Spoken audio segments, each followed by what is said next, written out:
Phrasal verbs عبارتی فعلونه. Number 1 keep on جاری ساتل. look after خیال کول یا پاملرنه کول. put on اغوستل. take up وباسل. turn on چلانول. pick up پورته کول. wake up ویښیدل. get up پاسېدل. get on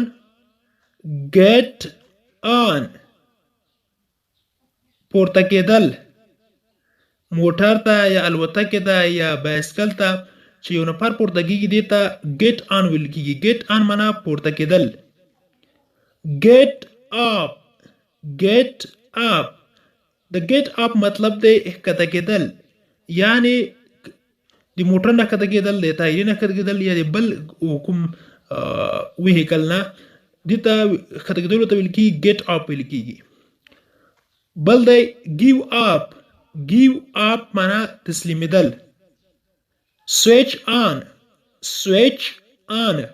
چلنول، د ټي وي چلنول یا د پکې یا فین چلنول، همداسې نورو د برقي ساماناتو چلنول دې ته switch on ویل کېږي.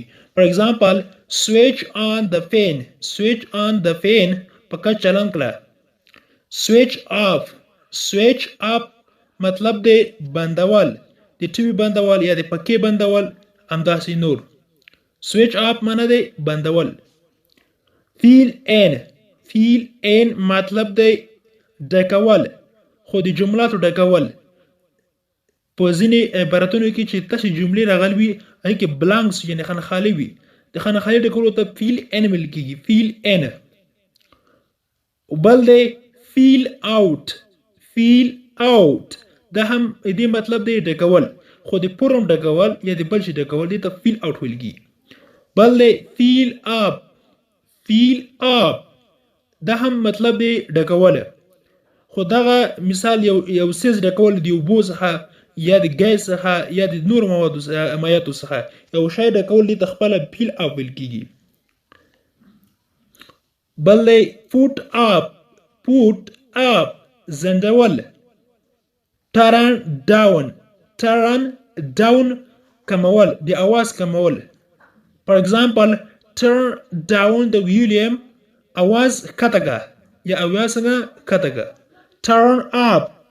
turn up زیاتول، د اواز زیاتول. بل دی find out پیدا کول. grow up وده کول. call up مطلب دی ختمول، کینسل کول. او بل phrasal verb چې دی hang up معنا دی ځنډول.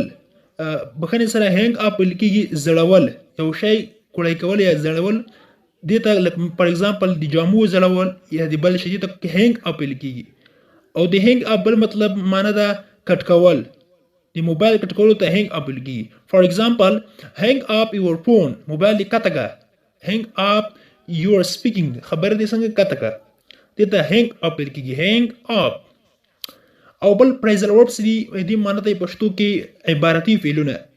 phrasal verbs عبارتي فعلونه هغه فعلونو ته ویل کېږي چې هغه له 2 یا 3 کلمو څخه جوړ شوي وي او یو سپیشل معنی ولري، خاصه ځانګړې معنی ولري. دې ته phrasal verb ویل کېږي په انګلیش کې.